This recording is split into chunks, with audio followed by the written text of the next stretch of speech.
Hello दोस्त, मैं Bittu sir आप सभी को स्टडी एग्जाम सेंटर में स्वागत करता हूं। आज हम लोग क्लास 10th का केमिस्ट्री में एक मोस्ट इम्पोर्टेंट टॉपिक के बारे में बात करेंगे, जो आपके बोर्ड ऑफ एग्जाम में पूछने की जो संभावना होगी वो 100% होंगी। यहाँ से एक प्रश्न आपको जरूर पूछा ही जाएगा। आप उनको देख सकते हैं, बहुत ही कम समय में आपको बताने का काम करेंगे। तो चलिए हम लोग उस टॉपिक पे बात करते हैं। टॉपिक का नाम है अम्ल। अम्ल अर्थात एसिड क्या होते हैं, इनकी परिभाषा क्या होती है, इसके बारे में जानेंगे। तो अम्ल की यदि बात करेंगे तो अम्ल वे पदार्थ होते हैं जो स्वाद में खट्टे होते हैं और यह नीले लिटमस पेपर को लाल कर देते हो, अम्ल कहलाते हैं। ये हमारी एक सिंपल सी परिभाषा होती है जो कहीं भी लिख सकते हैं आप लोग इसको। लेकिन यदि क्लास 10th में आप लोग हो तो इसमें इस बात को भी याद रखे रहना कि एक वैज्ञानिक है जिनका नाम है आरहेनियस, और आरहेनियस वैज्ञानिक ने अम्ल की परिभाषा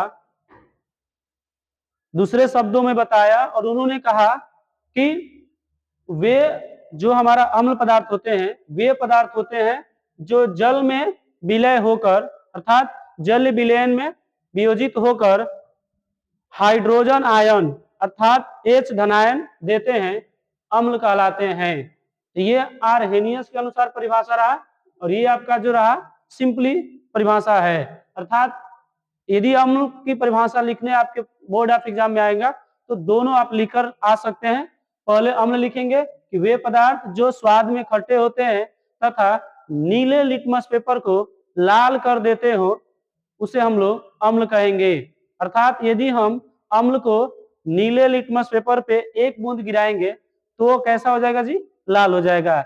लेकिन आरहेनियस वैज्ञानिक के अनुसार यदि बात करेंगे तो वे पदार्थ जो जल विलयन में वियोजित होकर हाइड्रोजन आयन देने का काम करते हैं उन्हें भी हम अम्ल कहते हैं।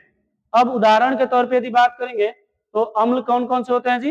तो HCl हाइड्रोक्लोरिक अम्ल, उसके बाद दूसरा है CH3COOH एसिटिक अम्ल, H2SO4 सल्फ्यूरिक अम्ल।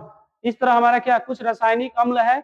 इसके अलावा भी यदि नाम याद रखने चाहेंगे वस्तुओं में तो जितने खट्टे पदार्थ आप ले लीजिए, जैसे इमली हो जाए, संतरा हो जाए, ठीक है, सिरका हो जाए, ये सारे हमारे क्या होते हैं जी? अम्ल के अंतर्गत आते हैं। तो इसे हम लोग क्या कहेंगे? अम्ल कह सकते हैं। आगे यदि हम बात करते हैं कि अम्ल के भौतिक गुण क्या होते हैं, तो अम्लों की भौतिक गुण की यदि हम बात करेंगे बाबू, तो पहला पॉइंट याद रखे रहना कि जो अम्ल होते हैं वो स्वाद में कैसे होते हैं? खट्टे होते हैं। इस भौतिक गुण को आप लिख सकते हैं कि जो अम्ल होता है वो स्वाद में खट्टे होते हैं। दूसरे है आपका अम्ल जल विलयन में विलय होता है। अर्थात यदि किसी अम्ल को लीजिए और उसको जैसे हम लोग जल में डालते हैं तो तुरंत वो जल में क्या हो जाएगा जी? घुल जाएगा। तो ये अम्लों का क्या है जी? दूसरा भौतिक गुण रहा है। तीसरा है आपका अम्ल नीले लिटमस पेपर को कैसा कर देगा जी? लाल कर देगा। अर्थात यदि अम्ल की बूंद को हम नीले लिटमस पेपर पर जैसे ही गिराएंगे तो वह पेपर कैसा हो जाएगा जी? लाल हो जाएगा। ये 3 पॉइंट आप याद रखे रहेंगे अम्लों के भौतिक गुण में। उसके बाद आगे हम लोग चलते हैं कि अम्ल की और क्या हो सकती है घटनाएं। तो हम लोग देखेंगे अम्लों के रासायनिक गुण, अर्थात जो अम्ल होते हैं उनके रासायनिक गुण क्या होते हैं। तो अम्लों के जो रासायनिक गुण होंगे, सबसे पहले हम लोग देखेंगे अम्ल के रासायनिक गुण में पहला पॉइंट, अम्ल धातुओं के साथ अभिक्रिया करता है। और यदि धातुओं के साथ अभिक्रिया करेगा तो उसका रिएक्शन कैसा होगा और उसका उत्पाद कैसा होगा, अभिकारक कैसा होगा, इसके बारे में हम लोग जान लेते हैं। तो अम्ल विभिन्न सक्रिय धातुओं जैसे जिंक, सोडियम, मैग्नीशियम आदि से, ये हमारे जो सक्रिय धातु होते हैं उनसे अम्ल क्या करेगा जी? क्रिया करके हाइड्रोजन गैस, इस बात को याद रख रहे बाबू कि अम्ल यदि धातुओं के साथ अभिक्रिया करेगा तो हाइड्रोजन गैस को क्या करेगा? मुक्त करेगा, मतलब अपने में से बाहर निकाल देगा। ये पहला याद रख रहना अम्लों के रासायनिक गुण होंगे।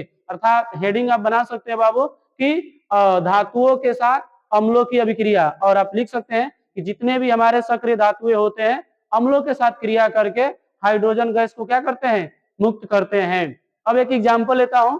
एग्जाम्पल हम लोग फेरस अर्थात आयरन को हाइड्रोक्लोरिक अम्ल HCl के साथ यदि हम रिएक्शन कराते हैं तो FeCl2 अर्थात फेरस क्लोराइड और इसके साथ में आपको हाइड्रोजन गैस क्या हो रहा है, मुक्त होता हुआ दिखाई दे रहा है।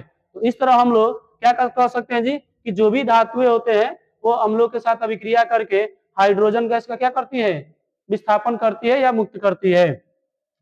दूसरे एग्जाम्पल की यदि हम बात करते हैं अब कि जो हमारा जिंक है ये भी एक सक्रिय धातु है, तो जिंक यदि H2SO4 सल्फ्यूरिक अम्ल के साथ क्रिया करेगा तो ZnSO4 जिंक सल्फेट प्लस का हाइड्रोजन आयन को क्या करेगा जी, विकसित करेगा अर्थात मुक्त कर देगा। यहाँ भी आप देख सकते हो कि Zn एक सक्रिय धातु है और H2SO एक प्रकार का क्या है जी, अम्ल है। ये दोनों जैसी क्रिया कर रहे हैं तो हमारा एक तो उत्पाद बन रहा है ZnSO4 जिसका नाम है जिंक सल्फेट और ये हाइड्रोजन गैस को क्या कर रही है, मुक्त कर रही है। उसके बाद दूसरा पॉइंट है कि जो धातु ऑक्साइड होते हैं वो अम्ल के साथ अभिक्रिया करते हैं तो क्या होता है। तो आप हेडिंग बना सकते हैं कि धातु ऑक्साइडों के साथ अभिक्रिया, किसकी अभिक्रिया जी, अम्ल के साथ अभिक्रिया। लिख लेते हैं हम लोग कि कुछ अम्ल धातु ऑक्साइडों के साथ अभिक्रिया करके लवण व जल, इस बात को याद रखे रहो ना, यदि जो हमारे धातु ऑक्साइड होते हैं वो अम्लों के साथ अभिक्रिया करके लवण और जल का क्या करते हैं जी, निर्माण करते हैं।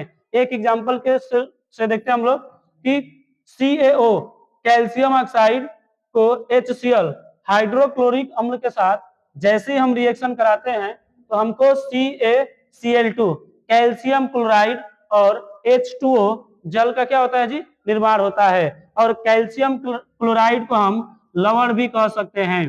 कैल्शियम क्लोराइड को क्या कहेंगे जी, लवण कहेंगे। तो इस प्रकार हम लोग अम्लों के परिभाषा, भौतिक गुण और उसका रासायनिक गुण जान चुके हैं। अब इसी तरह ये आपका जो टॉपिक है अम्ल से खत्म होता है।